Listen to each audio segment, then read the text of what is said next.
Hey,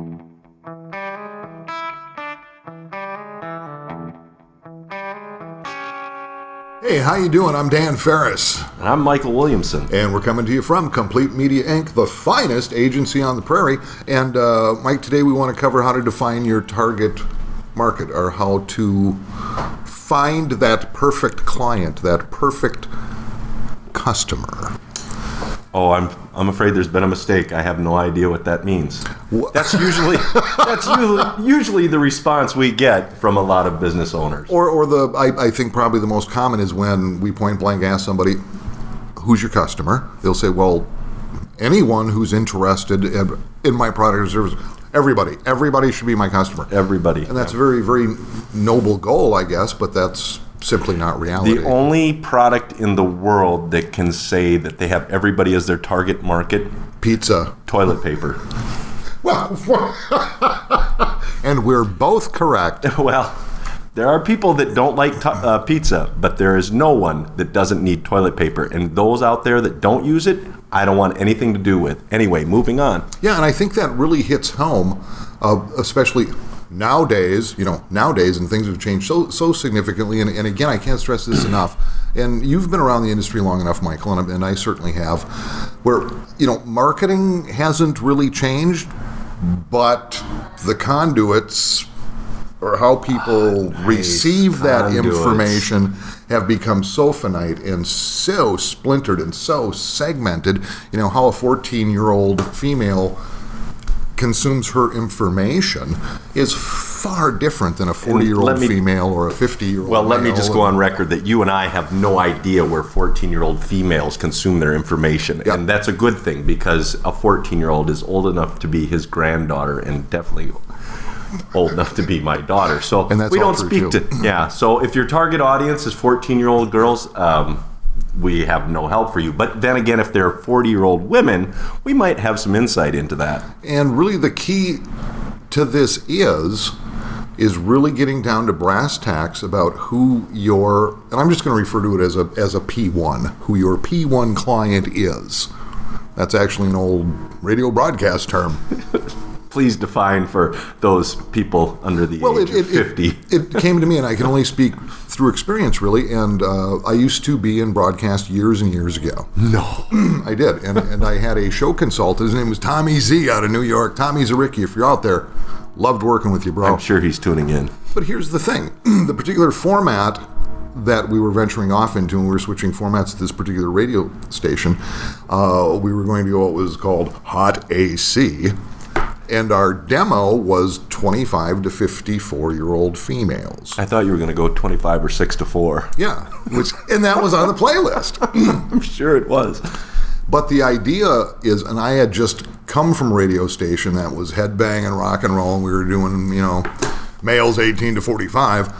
And so what I had to put out there was something that was far more conducive to, number one, female, and a different age group. And what we came up with is, we didn't just go, well, okay, we're targeting this station to females, this age group. It was, who is this one woman? And what was the value in that? What was the thinking behind that? Well, it was huge, and we actually spent quite a bit of time. And by the time we were done, we actually had a photo, and her name was Jennifer.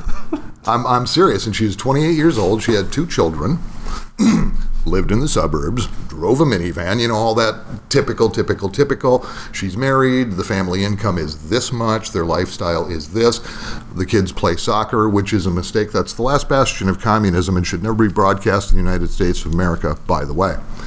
But by the time we got that done, and by the time I started talking to just Jennifer on this particular show, and of course, there were ratings involved, we noticed, and after that first 9 months and then a year, gradually those numbers just kept rising, and all of a sudden, I think after the first 18 months, we were, in fact, the number 1 rated radio station in that particular demographic, because I knew every morning I was talking to Jennifer, and this is how she lived her life, and these were things she was interested in, and that is what we would do and produce. That's quite an accomplishment, considering the market was Ipswich. And there was only one person named Jennifer Anyway, there. but again, the science behind that was recognizing that you can't be you can't have the appeal to all people on all things. You have to define and refine who you're trying to connect with. Correct. Because not that you can't have some overflow from that. That's icing on the cake, as we like to call it around here. But to define that 10% that represents the ideal people that you're trying to reach, and it doesn't matter what your business is, the methodology is the same for everybody. And once you identify that and you hone in on that and you refine your message and your methods, then everything else will fall in place. And so that's a big part of what we sit down with our clients about on a regular basis and say, and it's a struggle for some of them. It's a foreign concept to a lot of people that they go into a business and they think that, well, if I'm an auto mechanic, I want to talk to everybody that has a car.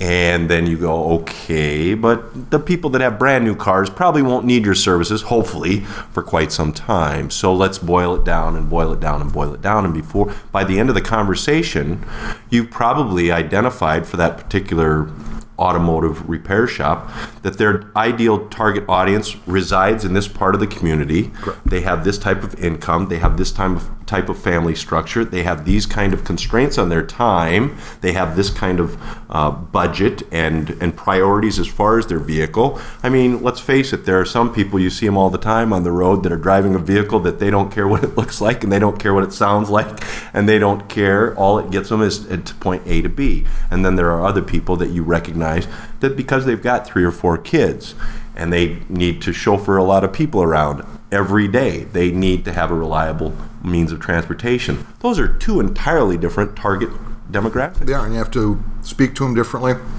And I think a really good starting point to get into this is take a look at who your current customers are. Who's that current customer base?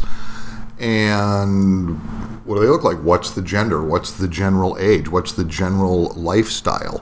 I think if you're familiar with the TV series Last Man Standing, and I'll just throw this out there, but it's Mike Baxter. He does the marketing for Outdoor Man, which is kind of a Cabela's thing, and he does vlog posts. And when he does these, there's no question he's always talking exactly to somebody who's fishing and hunting, and they're a guy and they don't mind getting dirty. And I mean, it's perfect target marketing.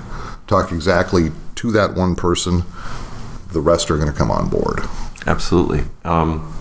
So yeah, you talk about looking at your current base, and then another crucial element is check out your competition. Not just to see who they're appealing to, but who they're not appealing to. Find that niche. I love that word. It's French, isn't it? Oui, Niche. I would have said niche, but I would have been wrong. Or some say niche. And we don't generally socialize with those people. That's not our target audience. We have just defined part of our target audience as not being those people who pronounce it niche. So, at least if nothing else, we've accomplished that today. Another thing that's really important in defining your target audience is really getting familiar with your product or service. A lot of people try to offer a lot of things to a lot of different people or a lot of different services. And we have found that there are people that sit down at the other side of the table with us and they're trying to do too many things. And they're not excelling at any one particular thing. They're the jack of all trades, master of none. And that is part of the equation that is a target audience definition, is being that master of one and then providing that to that target audience that seeks that master of one. Yeah, exactly. Find out, really ascertain what are you best at, or what product and or service generates the most income for you. And maybe you do have different divisions, or maybe you have an entire massive product line or something. At some point, you're going to realize at this particular point in time, this product and or service is really, really the most beneficial for my company right now. Zero in on that and really, really make that work, because again, the rest is going to follow. Right. And It's amazing to me. I don't know if you share this thought, Dan, but so often I have a conversation with clients. It's like, what do your customers think? Do you talk to them? Do you seek their feedback? Mm-hmm. And I mean, they're your greatest and cheapest source of information. So often now we're all brainwashed into thinking, well, if it's on the internet, that's where I'll find it. And of course it's true. Sure. But really, the days of face-to-face communication, especially in this great part of the country in which we live, is still held in high regard and is very valuable to people. And I have to remind people, what's wrong with having that conversation? It's one thing to talk about, are they happy with the service or product that you provided them, but talk to them about the other things. Talk to them about what matters to them. Talk to them about if they weren't going to you, who would be their second choice. They might be hesitant to give that to you, but you say, you know what, you're not going to offend me. I'm just seeking your feedback, your input, because I'm hoping that going forward it will help me to provide better service to you, and that's a win-win. And there's a couple of really just kind of little hit lists, if you will, to think about when you... the guy that I went to fourth grade with who pulled my... Oh, I'm sorry, not that kind of hit list, okay. Was it Ross Anderstrom? Because mine was Ross Anderstrom. Ross Anderson, no. All right, yeah, he tried to kill me with a rock. Anyway, Ross, if you're out there, still not happy about that. Eric Venner ate my lunch in the closet in fourth grade, and I'm still trying to get him back. But who's most likely to buy your product or use your service? And again, it can't be everybody. That never, ever ends well. So ascertain age, location, that's a biggie. Location. Gender, income level, education Nowadays, level. gender is not as easily defined as it once was, so good luck with that. Nor should it be. No, of course not. Marital and family status, occupation, ethnic background, that all plays a role. For instance, if you have something to do with manufacturing or construction industry, blah, blah, blah, blah, blah, that's going to be a different approach than if you're doing white collar, banking, financial, whatever. It's just two different universes. So breaking that down, and also, psychographics come into it too, the personalities, the attitudes. Psycho what? Graphics. Okay. It's one thing to have the demos, where are they, blah, blah, blah, blah, blah. It's another, lifestyle, how are they really thinking? Again, how you approach a millennial is hugely different. I don't approach millennials. I own two of them. I own two of them. And I'm sure if you asked them, they'd echo that thought that, yes, we are owned. But that's really a consideration, too, talking about how you break down those demographics and how you reach them. For instance, I mentioned I did a lot of years when I was in broadcast and primarily radio. My children grew up with their dad in radio, and they were around it all the time. They're 27 and 29 years old now, and neither of them has listened to commercial radio for a number of years. They just have no need for that. Well, that tells you what I did to them. Geez, you walked right into that.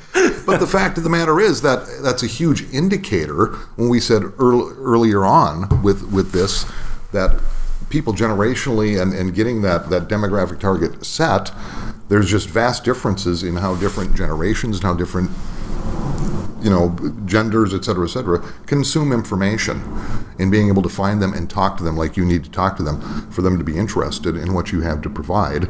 These are all really important steps in getting there and optimizing your marketing dollars to make that happen for you. Well, and you have to, like you said, like you referenced earlier, given all of the conduits that are out there, why wouldn't you want to define and refine your target audience? Because there's too many choices. I don't care who you are and what your business is and what your resources are. You can't just throw money at every possible option there is to reach whatever demographic it is you're trying to reach. Even your target audience, you get it down to that finite 10%, you still have so many things to take into consideration. So it's all the more important to define your target audience and then determine the ways to best reach them and capitalize on your investment. Here's how it works anymore. 15, 20 years ago, business owners, you know what, you could buy your little TV flight, your little radio ads, whatever, get something in the newspaper, direct mail, and it's going to work to some extent. These days, seriously, just pedal to the metal.